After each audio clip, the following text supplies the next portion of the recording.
నమాజ్లో సూరే ఫాతిహా అనంతరము బిగ్గరగా ఆమీన్ చెప్పే విషయంలో అబూ హురైరా రజియల్లాహు అన్హు వారు హదీస్ ఉల్లేఖిస్తున్నారు. మహాప్రవక్త ముహమ్మద్ సల్లల్లాహు అలైహి వసల్లం అన్నారు, మీ ఆమీన్ యొక్క శబ్దము దైవదూతల ఆమీన్ యొక్క శబ్దముతో కలిస్తే మీ గత పాపాలు క్షమించబడతాయి.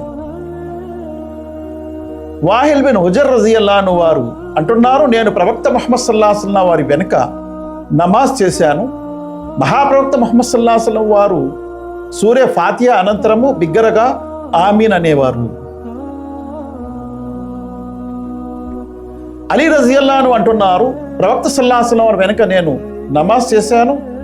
ప్రవక్త సల్లల్లాహు అలైహి వసల్లం వారు సూరే ఫాతిహా అనంతరము ఆమీన్ అనేవారు.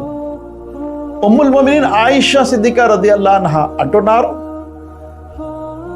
యూదులు ముస్లింల యొక్క సలాము మరియు ఆమీన్ అనే బిగ్గరగా చెప్పే ఆమీన్ అనే ఆ శబ్దముతో అసూయ చెందేవారు. అలాగే సహాబా కాలములో మస్జిదులలో ఆమీన్ అని బిగ్గరగా చెప్పేవారు. మరియు తాబీన్ కాలములో కూడా ఆమీన్ బిగ్గరగా చెప్పేవారు అని హదీసులలో వస్తున్నాయి.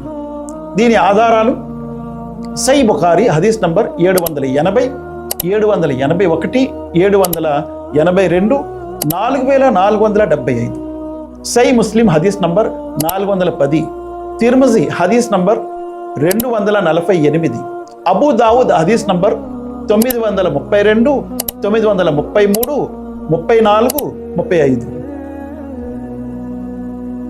నిసాయి హదీస్ నంబర్ 926, 27, 28, 29, 30, 31, 32, 33, ఇబ్నే మాజా హదీస్ నంబర్ 854, 55, 56,